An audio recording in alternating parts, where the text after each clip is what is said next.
All right, beautiful people. It is indeed a pleasure to have you join me on yet another amazing edition of Flipside on independent television, reaching you live from Benin City, Edo State, Southside Nigeria, Westside Africa. Now, Flipside is a program that beams its searchlight on issues that are barely talked about in the society. There are so many things that, are subconsciously swept under the carpet. Okay, so the essence of Flipside is to, beam the searchlight on such matters just so they can be brought to the light. My name is Harry Aigboje, and of course, it's my pleasure to have you join me on this episode of the show. Now, today we're having a very, very interesting conversation. It's something that has to do with our fundamental human rights. The Constitution actually provides for certain rights and privileges as far as you are a citizen of any country. Now, as a citizen of Nigeria, there are certain privileges, certain rights that accrue to you, so to speak. Now, the million-dollar question is, do you know these rights and privileges? That's basically what we are going to be taking a look at today. And of course, to examine this very important discussion with me are two amazing gentlemen who are experts in this field. They are, public affairs analysts, and of course, they are very passionate about everything that has to do with our rights and privileges. To my far left is someone who happens to be a human rights analyst and, of course, a social impact commentator. He goes by the name of Favor Sadze. Nice Welcome on board. Thank you. All right. And, of course, seated next to him is someone else who is an NGO convener. He goes by the name of Odunze Eberichukwu. Good afternoon, listeners. Pleasure to be here this afternoon. Hope I got your surname Yeah, correctly. very well. All right. So, like I said, we're talking about human rights, privileges, and, of course, responsibilities. Now, all of these are intertwined, right? It's almost impossible to take a look at one without taking a look at the other. So, if you have rights, you also have privileges, and then you have responsibilities. Right? So with rights come responsibilities. Let's begin by taking a look at the concept. What are civic rights and why are they important? Sadzi. Okay. Just like you already mentioned, we can actually remove one from the other. They actually are intertwined. But talking about rights, they are things that you are supposed to do. And apart from mentioning things that you're supposed to do, just like it's known, it is your right to vote. It is your right to be heard. It is your right to be able to gather. It is your right to be able to worship whatever you feel or deem fit. So these are all rights, and as we speak, the right to move and right to speak, just like you're speaking right now. Yes, you can commute at any time. You can go anywhere at any time as far as it's safe. Okay. All right. So that's basically what rights are. Yes. Okay. What about privileges? Are they the same thing? Okay. Privileges, they come with the rights. Okay. Just like, for example, when you make an order, say, for example, you go to a restaurant, you have your money, you make an order, you order food. You own the right to that plate of rice or beans or whatever. Okay. But the privilege that may come with that is that when you're done, you have toothpick. It should come with a very clean dish or plate. Okay. Those are the privileges that come. So when coming back in this context to analyze, you realize that these privileges they are enshrined in these rights that we just mentioned. Okay. So as for example, privilege, we could say you have that privilege to be able to think for yourself, to reason, to question, to ask questions when you're not sure, to ask questions when it's necessary to be critical. When you feel like you're in the dark. Yes. Okay. These are privileges. Okay. Now, Iberi, how important are these rights and privileges to the citizen? Thank you very much. For me, first, rights are things that are yours and they are non-negotiable. For instance, you have the right to your life. You have the right to own property anywhere you want to own to. Looking at chapter 4 of the Nigeria Constitution as amended, you have that right to whoever you want to worship, like my brother said, and you have that right to vote and be voted for. It's a right. Then when you look at the privilege and the right, you could say that privilege are those things that you are opportune to. it's not the right. It's not that you must own it, but I'll put it that you are privileged to own those things. Let me give you an instance. Okay, so you're saying that rights and privileges are they are not. Right is something that is fundamental. It is yours. It is yours by law. By law. Okay. But I am sitting in this office now. It's a privilege. Not a right. It's not my right, because I was invited to come have a submission on this discourse. So I'm privileged to be here to join these two gentlemen to look at these issues. All right. So it's like a privilege. It's not that I'll leave my house and say it's my right to go to independent television and I must make this submission. So I'm privileged. Okay. I think when I'm able to understand that, I will now know that whatever I'm given privilege to, I should be able to exercise it to the betterment and for the development of humanity. Okay. Not because it is my right to be president. I am privileged to be president of Nigeria. So being president of Nigeria, I should now be able to now use our office to better the life of Nigeria, ensuring that their rights are not breached. Their rights are not infringed into. Okay. Their rights are protected. Okay, it's actually very interesting that you've been able to draw a distinction between rights and privileges. But at the same time, it could also be quite complicated, especially looking at what he said earlier about it being a right, to vote and be voted for. For example, if I decide to vie for a political office, that's my right. And then the moment I become a political office holder, you are privileged. Would you call that a privilege or a right? You are privileged. Okay. Because you have the right to vote and be voted for. Okay. Occupy the office is it's not your right to be the president. You are privileged to have been voted, but it was your right to contest. Okay, but it wasn't your right to. It was not your right to decide who becomes. It is the right of the citizens. You occupying the offices, they are not privileged to not be the #1 citizen of that community, of that clan, of that state, of that country.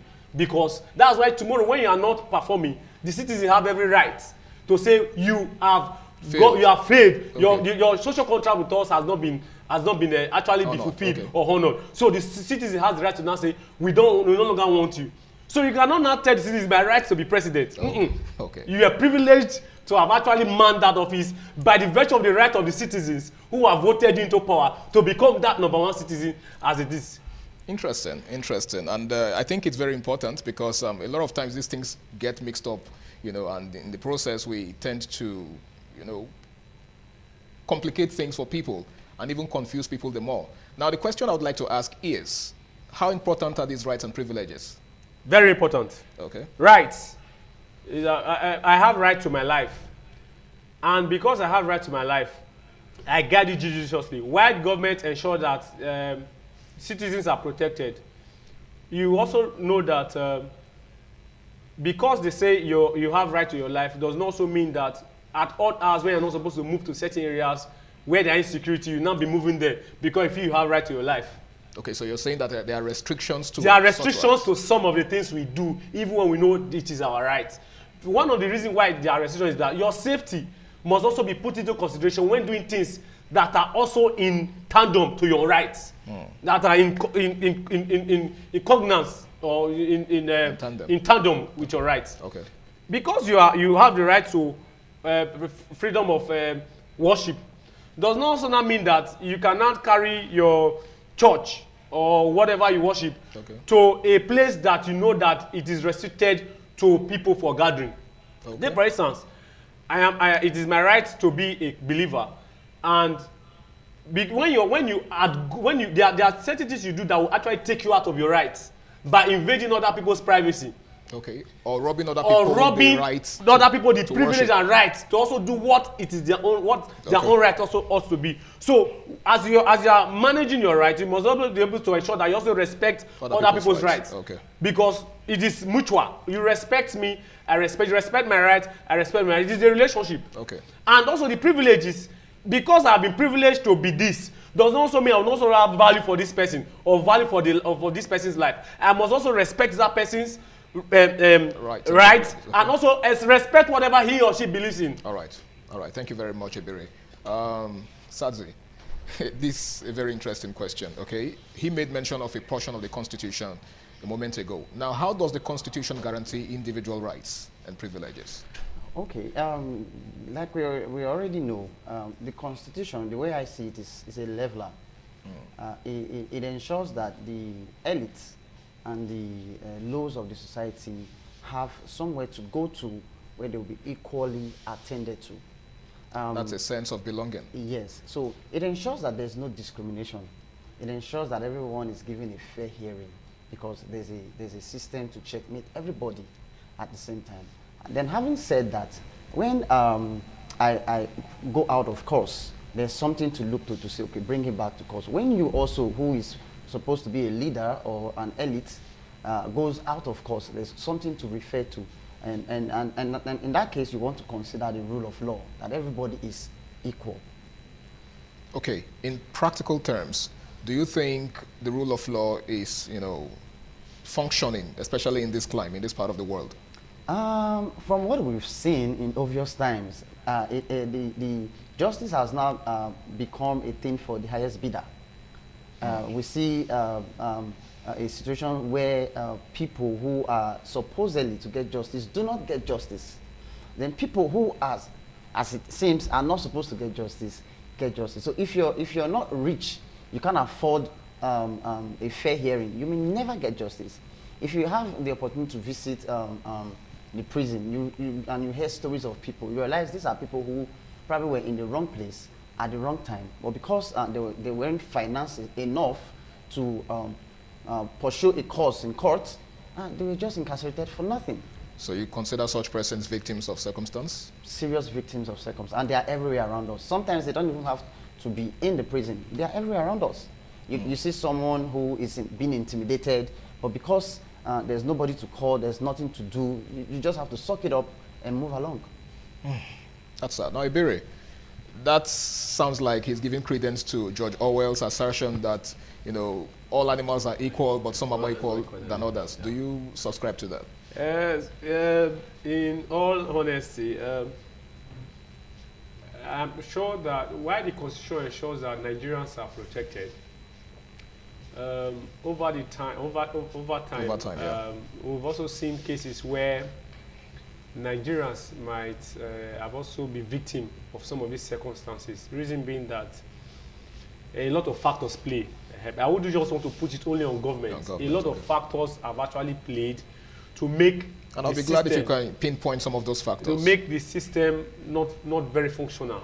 Okay. The truth is that a system that is functioning, every citizen will have what it takes to be proud of that system. But when the system fails, the citizens are not proud to talk about the system. Let's dive a little and take maybe one or two case studies.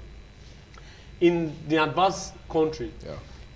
Even in our own country, we know every citizen, the state most times can provide attorney for maybe a citizen that is unable to afford one. But what are the bottleneck surrounding that process? Okay. How would that person goes about it? Ideally, the National Orientation Agency, for instance, is supposed to be letting every citizen know what is their own, what is accrued to them, what they are supposed to have as citizens, okay, or benefit as citizens of Nigeria. But I thought the Constitution is supposed to guarantee that. Even when the Constitution guarantees that, there's what they call implementation okay, and also sensitization of the citizens, okay, to know what they have, what is theirs, what they are expected of government, what government ought to do for them. Because in all honesty, civic education, that's what we are looking at. Okay. Some of these things are not actually being taught. They're not taught in our schools. In those days, of course, maybe you'll be able to say, maybe social say, what's your right? My right to life, right to worship, right to this. Primary schools. In those primary schools. But it is just only at that level that most of these persons or most of us got to know about this thing. Thereafter, the national orientation is supposed to be the town crier of government, of the citizens, telling them what they have, what is their own obligation, what they are supposed to also get from government. But because so you're saying that the National Orientation Agency is supposed to create more awareness as regards. There's supposed to be this awareness, continuous awareness. It must not be left only NGOs or civil societies alone. The National Orientation has a mandate, okay, to be able to be doing sensitizing the public or citizens with respect to government policies, implementations, strategies, and everything, so that the government citizens will have this consciousness and awareness about what they ought to know and how they ought to go about it. But for so many reasons, which we might not be able to actually pinpoint, you see that the National Orientation Agencies has not over time be delivering what is expected. Okay. At the grassroots, we are not talking about the central level or maybe at the state level. Of course, we know maybe at the state level, what about the community level? will I be able to say that my community have heard about the National Retention Agency, or they know what National Retention Agency is about, or will they know the implementation of National Agency, or are we looking at the world level? Will they be able to say they know about National Retention Agency? This is the grassroots, and it is this grassroots that actually represent whatever the society becomes, either for of good or of evil, because whatever we are experiencing as adults actually started from where we are a child, and whatever the society is expressing at the ladder level actually started from the grassroots. So must be able to ensure that the grassroots gets it right, for it to be easily, for the central level to be able to work effectively. All right, thank you so much, Ebere. So far, we've been able to look at the rights and privileges that accrue to citizens in the country. Let's delve deeper into the conversation. Let's examine the responsibilities that come with these rights. Like we established in opening, the rights and responsibilities go hand in hand. So what are expected of citizens in the country? Okay. In the context of this topic, you would want to realize that one of the core tenets of being a responsible citizen is you are being responsible to vote, to choose leaders as in a democratic society like we have. All right. And you also have that responsibility to, when interested, be voted for. You also have that responsibility to make sure there's peace. You have that responsibility to ensure that in your environment it is clean. You also have a responsibility to make sure things are done orderly. Then, more importantly, it is your responsibility to ensure that there is rule of law at that local level that we have referred or made assertion to. So, well, some persons would argue, pardon me, that there's a reason law enforcement agencies are established. So if we're saying that it is the responsibility of the citizen to ensure that these things are done, then what is the role of law enforcement agencies? Mr. Ebere mentioned something that, that the National Orientation Agency have not done so much in sensitizing the people at the grassroots level. Okay. Now, if you go to my village in Ekboma, where my mom is from, in Dumebo precisely, okay. Then where I grew up with my grandmother, there was no police. There was no law enforcement in that house. All we became from in the society today was the things we were taught in the house. That you are not supposed to go to the pot after you eaten or after everybody has eaten. If you do so, you are punished. Okay, so those were rules and regulations family value established in the home. system. Yes. Yeah, family value system. So the problem we have in the society today is a systematic problem where a lot are not done from the grassroots. And by definition, we've been told that the most important section of the society is still the family. So if you get it right in the family, the society becomes a good society. Okay. If we get it wrong in the family level, the smallest unit, what we see today is a reflection of what households are. Okay. So we have a lot of responsibility at home. So you're saying that it begins with the family value system? Yes. So if a child is a responsible child, that child will become a responsible citizen, and that citizen can become a responsible leader. That's quite interesting. And it's also very quickly to add to the responsibility. It is the responsibility of the citizen to be law-abiding. Okay. It's also the responsibility of the citizen to pay tax. Yes. If you are not paying tax, you're not a good citizen. Okay. Directly or indirectly. So the responsibility of citizens to pay tax. And when you pay your tax, that is where you cannot hold your government accountable. Okay. That's where you cannot call them to Are you saying say, that those who do not pay their tax? Yeah, no, of course, you should know that. I wouldn't say it. They already know the answer. Let them be the judge. Okay. Because as a law-abiding citizen, first, that's the responsibility. You must be law-abiding. Do not take law into your hands. Do not kill. Don't be involved in crime. Shun courtesan. Shun this. Those are some of the responsibilities a citizen is supposed to do. Then when I talk about tax, it is not negotiable. You must not evade tax. Responsibility is not evade tax. Pay your tax. I don't know if you get it. Okay. So these are some of the responsibilities that every Nigerians who have gone to that level, that age, or to be tax worthy, to pay their tax. Okay, but we had some citizens say that they so far haven't enjoyed the dividends of democracy, and they cite this as a good reason. That's not an excuse. That is not an excuse. Okay. If law-abiding citizen must pay tax. Okay. If you are not paying tax, you are not law-abiding. All right, Favor, you were going to say something. We've been admonished that you do your part. And let the government do its part. So when you have done, after all you've done, you can then hold the government accountable. But it's like, you know, the common saying or the cliche saying that goes towards that he that comes to equity must come with clean hands. So if you are pointing that finger, be ensured that you are doing it like this. Okay. Not like this. Because the other four are pointing back at you. Yeah, but if you are doing like this, you know you are clean, you have paid your tax, you are abiding. I'm asking you to be accountable. Oga, how far? Okay. Okay, let's get practical now. What measures do you think citizens can take to fulfill their civic responsibilities? Favor. Like what practical, things can citizens do? Just like my brother mentioned earlier, pay your tax. Money is needed to run any economy. Okay. That's one. Two, I think we have a lot to do with our minds. I will explain. A corrupt mind cannot beget a clean result.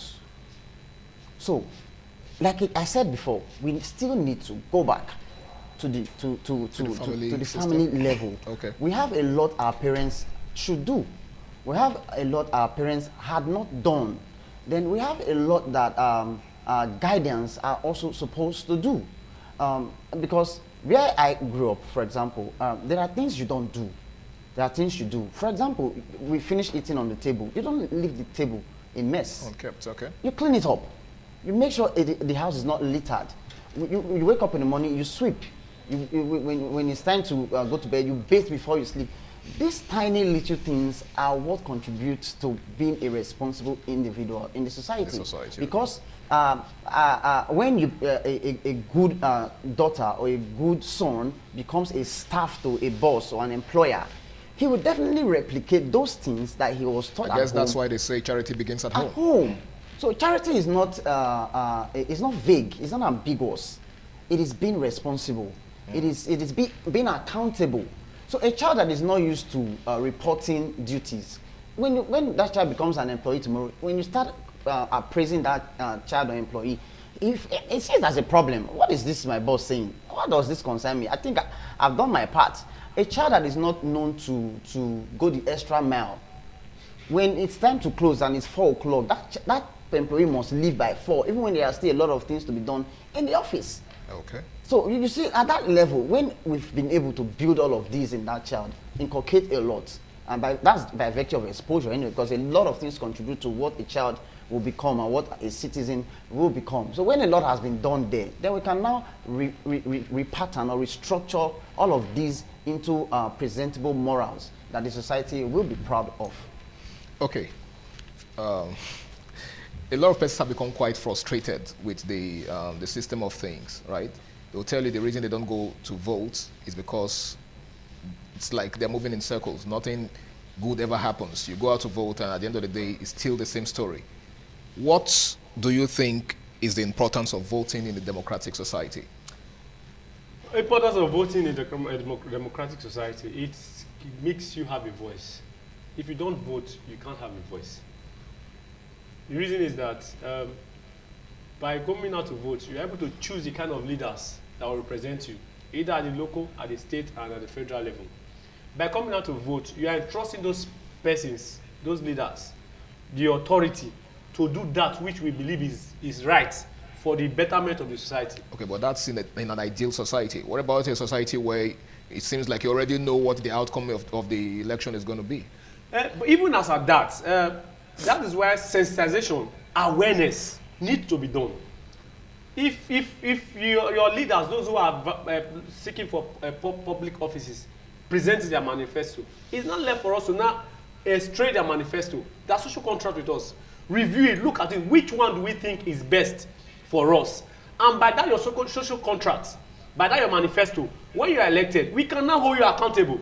If you are not performing in line with your social contract, your manifesto, it is now left for us. In the subsequent election, if you also re-aspiring, we will now campaign against you to say, in your first tenure, you promised us this. This was what you are supposed to do. This was what you are supposed to do. This was what you said you wanted to do, but you failed. So because of that, we cannot entrust you with our mandate again. Okay. So therefore, when you vote, you cannot hold them accountable. But if you don't vote, you can't hold them accountable because your vote counts.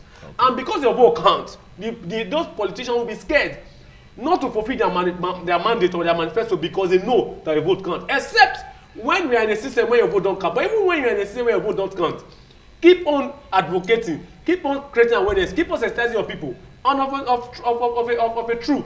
We still believe we have not given hope in the rule of law in this country when it comes about our judicial system. We have not given hope. We are still believing that the judiciary system knows the right thing to do, so that we will not be having leaders who feels that it is just business as usual, that even when they get it through the back door, they will go to judiciary and get it make it legitimate. The judiciary will always protect the vote of the common man whenever it comes to that. Okay. And you know, you asked that question, and a lot of things came to mind. Okay. In a society where the ideal is not the ideal. Yeah. And so it means, realistically speaking, there are cases or chances where the rule of law will not be the rule of law. Okay. May not be the rule of man, or the rule of the highest bidder, or the rule of the elite or the rich. All right, Favor, I will have to pause you there because we've got to go on this very important break. But when we return, we take it from there. Please stay tuned. All right, it's good to have you back. It's still Flipside on Independent Television. And before we went on that break, Favor was taking us on a journey through the right thing to do when your expectations don't seem to be materializing. Yes, the truth is, a lot of us know the right thing to do. And it is rewarding, or when it is rewarding to do the right thing, you want to do more of the right thing. But when it is not rewarding to do the right thing, it becomes frustrating. It becomes depressing. You get discouraged trying to do the right thing. For example, when we're younger, if you're walking and you find money on the floor and you pick it up and you take it to your elders or the senior and they clap for you, oh, this boy is a good child. You see adoration, you see praises, like this child is well trained. You know, because of those encomiums that we received back then, we're we found ourselves, to do better. So when we find anybody that we want to keep it, we want to protect it and be more accountable. What do we see in the society today? If you try, they will laugh at you. They'll say, this one is a mumu. You see money, you go to give the owner. We saw someone recently that was reported on social media that saw some money inside keke.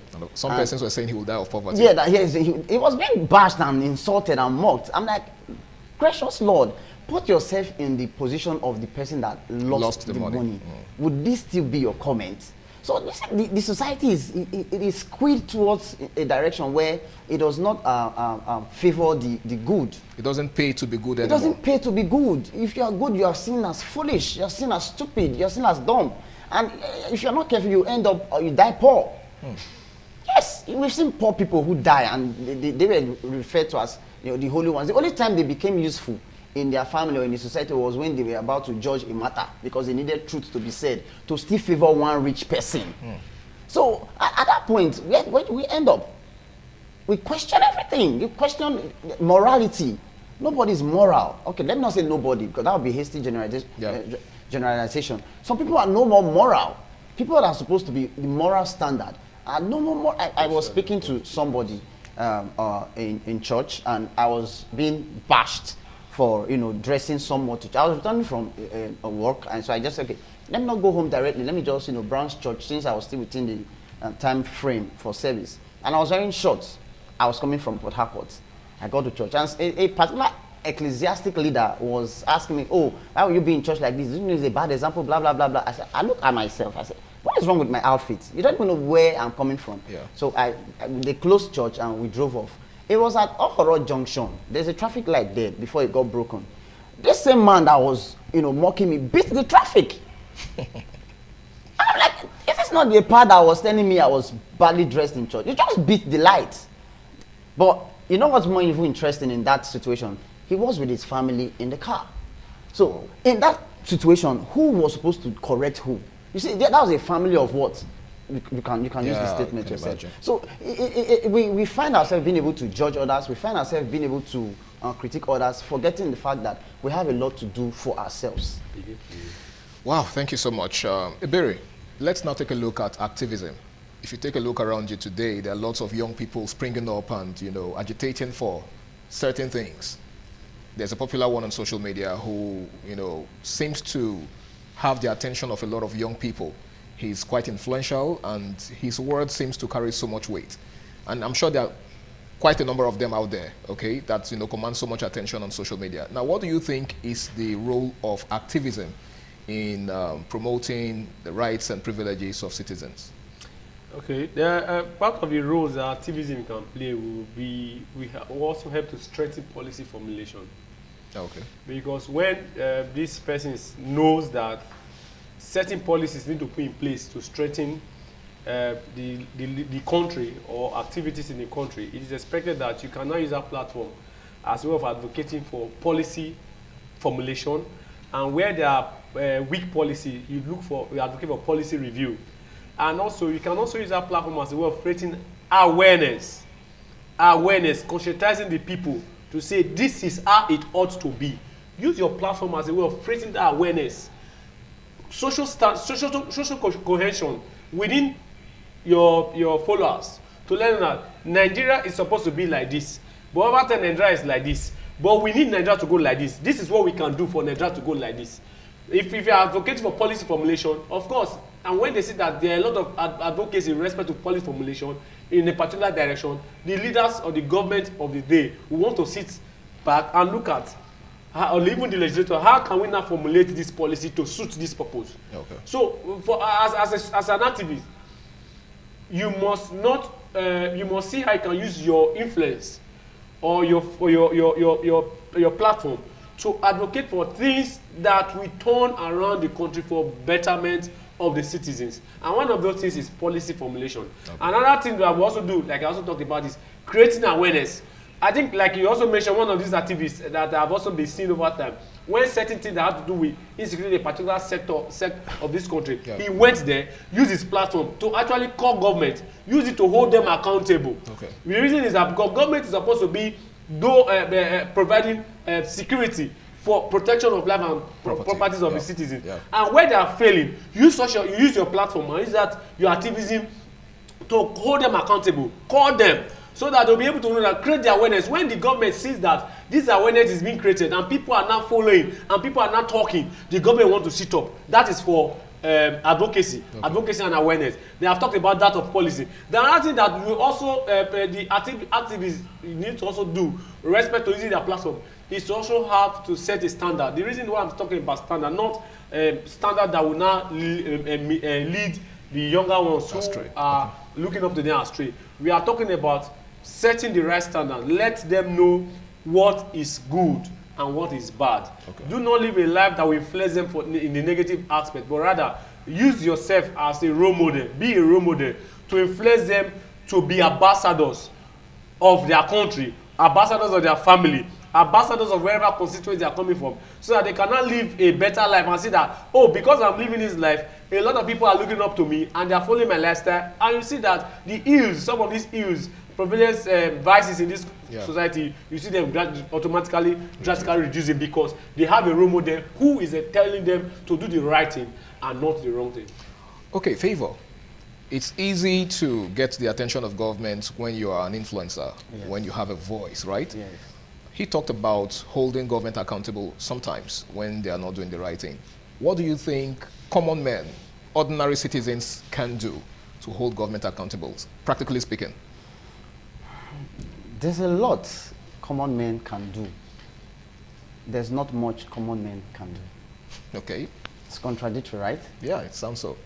I'll use myself as an example.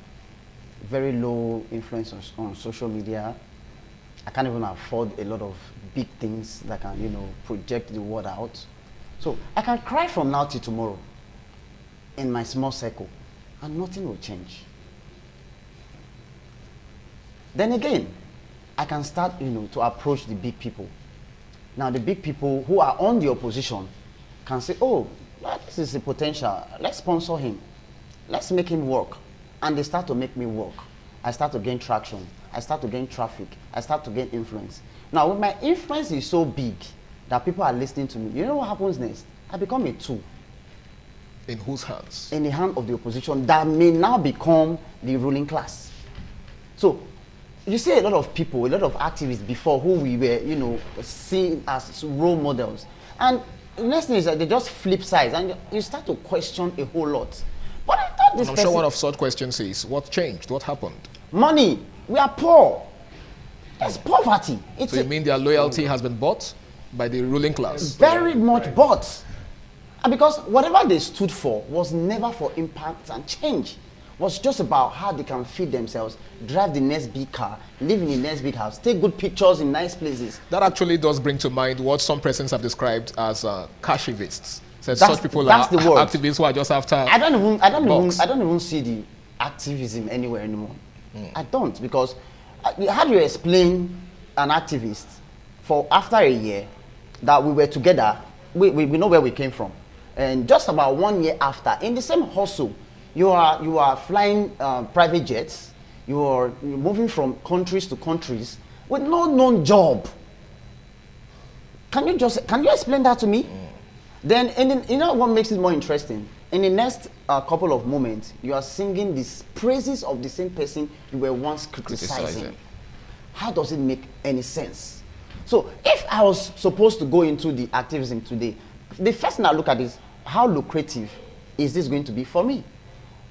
We've not even added suppression that comes with all of this. You can be jailed. You can go to jail because you're an activist. Before you know, you are framed up. Before you know, you find yourself in court. Before you know, you're incarcerated for a very long time. And when that happens, who's going to cry for you? You have a family, you have parents, you have wife, you have children. Who's going to come out for you? Is it the same people who are struggling to even feed themselves to afford them 3 square meals? The next thing they'll be thinking of is how to forget you and move on. Nigerians will forget you and they will move on. It just takes one scandal on social media and you're gone. So that sounds like a justification for compromise, don't you think? Very much. Sadly so, right? Anyways, that's really sad because we need more activists, especially given the circumstances we're in right now. People like Nelson Mandela were activists, right? And then we had the Fidel Castros and the rest of them. These guys, stood for something that they believed in. And in spite of the pressure and the harassment that they faced, they stood still and they stood committed to what they believed in. Yes. What has changed? That's the million-dollar question. Could this be attributed to poverty? Like the underlying statement I made earlier is, I said poverty. We are poor. This has affected education. This has affected religion. This has affected morals. You see somebody is being good, not because that person is naturally good. He just wants to put up a facade and play to the gallery that is good. I'll ask you a question. If you're here today and you happen to be in Saudi Arabia, and you are very sure in Saudi Arabia that if you steal, nobody will catch you and nobody will ask you a question, will you not steal? And you're also very sure that there's no punishment. Okay, maybe Saudi Arabia is too close. You go to the moon, and you landed the moon and there's money everywhere. We did not pick the money. I'm sure you never ask who the owner of the money. If after, here's moon now, nobody gets money. Do you understand? So when people are sure that the impunity is on a high side, they'll do anything. And because money can buy anything now, so people are readily available to be used. The problem is we are poor. Lecturers in schools are not teaching because they want to impact people. They are teaching because they want food on the table for their children, for their wives, for their family. Businessmen are not there because they really want to serve you for value. It's just about how to cheat you and make the next money and live flamboyant life on social media. Religious people are there to do theirs. So the system is bad because everybody is what? Poor. And everybody is poor because the system has made everybody to what? Be poor. How much can your 10,000 naira afford as we speak? Wow. Okay, you made mention of education a moment ago. Now, Iberi, how important is education, civic education, in ensuring the promotion of citizens' rights and privileges? Education plays a very strategic and vital role in promoting civic education. The fact is that in the dispensation we are now, education is key. And anybody who does not get the basic education is going to miss out in the next dispensation, whatever is going to happen. Because right now you can see how we are advancing with the speed of light across the world with respect to tech, and all this still boils down to education. Okay. So education is very germane. It plays a vital role. It is key. And it is expected that at basic, every citizen should have at least, we shouldn't be looking at primary six or WAEC again. Should be looking at first degree, basic at least, okay, to be able to meet up with the current trend. Of course, we know some of our age parents must have actually missed this. But every child that is upcoming now should be able to get at least first degree to be able to ensure that he or she is sound and be able to compete globally anywhere in the world. Okay. So education plays a vital role. Education is key. It is not negotiable. It must not be negotiated. Quality education. Not just education. Quality education, Quality, yes. Quality. all right. Not just this one, just going to school for going to see. Okay. Quality education that you know that you have what it takes to compete with your peers anywhere in the world. That's what I tell people when I'm talking with them. I said, one of the reasons why you must go to school, don't just go to school because you are going to school. Go to school to know what they are doing and learn so that you'll be able to compete with your peers anywhere in the world. When they talk about certain things that have to do with whatever I study, you'll be able to say, okay, yes, I have an idea, this is what it looks like. Not just because you have a first degree, but for instance, you did a course and your peers are talking about that course, but you don't have any idea about it, but yet you have a degree in the course. That's not what we're talking about. We are talking about quality education to meet with the current trend and be able to also compete with your peers across the world. All right, thank you so much. Yeah, quality education. You can't take that away from all of this because, you know, you have to be informed to be relevant in the system. And at this point, we shall begin to wrap things up. Now, there's this question I would love to ask, Favor. How can citizens balance their rights and their responsibilities? Is there a way to strike a balance between both? Because we know that both are like two sides of a coin. As a citizen, you have rights, you have privileges, but at the same time, there are certain things that are expected of you. So how do you strike a balance between both? Just like the cliche saying goes, that when the purpose of a thing is not known, abuse becomes inevitable. Yeah. And so it is with everything that we see in humanity today. While it is your right, you have a right to a whole lot of things, there's a tendency for abuse. And that's what we've seen happening in recent times, where, you know, people want to twist the law and take advantage of loopholes and for self-exploitation. Those that suffer at the end of the day are the subservients of the society, the have-nots, those in the rural area that are less informed.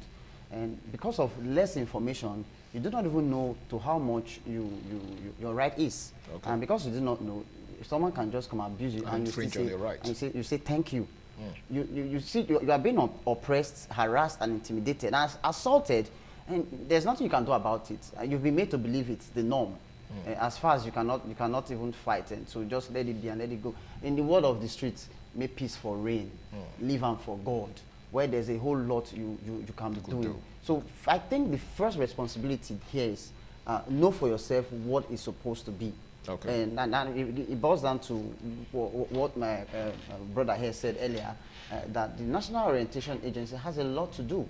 The government has not done its part, no doubt about that. We require much more from them. So when people are enlightened... But that doesn't mean they haven't made efforts or they've not, covered certain So how percentage. much has their effort gone? I like to measure performance with results. Results, okay. So if the result is not commensurate, then your effort is not also what doing what is supposed to. Sorry, your effort is not doing what it is supposed to. Okay. So if you are telling me you are working hard, let's see results. Let the results speak for itself. It will surprise you to know that if you go to the street and do a poll today and ask the common man what is the National Orientation Agency, they'll just be looking at you like, what's this man saying? What's the National Orientation Agency? Only few may be able to even relate with what you're talking about. The people get more bulk of their education these days either from church, barbing salon, or where they cook. That's where most people go. Then in the recent times, social media, and you know what is available on social media. The good, the bad, and the ugly. The ugly. And so a lot needs to be done. But for me, let me speak for myself. I see it a responsibility to myself to get myself informed and those around me educated. Okay. What are the consequences of neglecting civic responsibilities, Eberichuku, as we begin to round up? Consequence of neglecting civic responsibilities. I'm supposed to pay tax, and I'm not paying tax. The law will have its way on me. I'm supposed to wait and not beat traffic light. I start to beat traffic light. The law will have its way on me. I'm supposed to do the right thing, and I'm doing the wrong thing, you wouldn't expect the Lord to clap on you, to be singing your praise. Of course, they will not applaud you. They will persecute you. So if you know the right thing and you are doing the wrong thing, you should expect the consequences of doing the wrong thing when you are supposed to do the right thing. So what I'll just have to say is, if you are to pay your tax, pay your tax. If you want us to have effective, credible, competent leaders who we feel we can represent us very well, you must go out and perform your civic responsibility by voting. If you want us to have a safe society, you must shun anything that brings about insecurity. If you decide to go and join court and they are not shooting, that's insecurity. So avoid anything that will bring about insecurity. You must be law abiding. If the law says do not kidnap and you went to kidnap, you don't expect the law to be clapping or applaud you. Of course, the full wrath of the law will be brought on you. So those things that you are supposed to do as citizens, do them. The things you are not supposed to do as citizens, abstain from them. All right. And we'll have a sane society and better society. And the government, those things they ought to do as government, they must do it. If they don't do it, they will not expect us to have a safe society when they've also failed on their part. So everybody must play their part for us to have a smooth and effective and sane society. All right, thank you so much, Ebere. I'll take that to mean that you've rounded off, right? Now, Favor, in the few seconds, what would be your final word on this? Let me put it like this. While it is your right to do anything you think you can do, you may not have the right to choose the consequence that comes after. Then lastly, I'll use pigeon here. I'm not going to climb palm tree. Now ground that they talk on.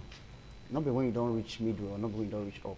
So if you know you cannot bear the consequence, don't start it at all. If you can't take the heat, not even go into the kitchen. Exactly.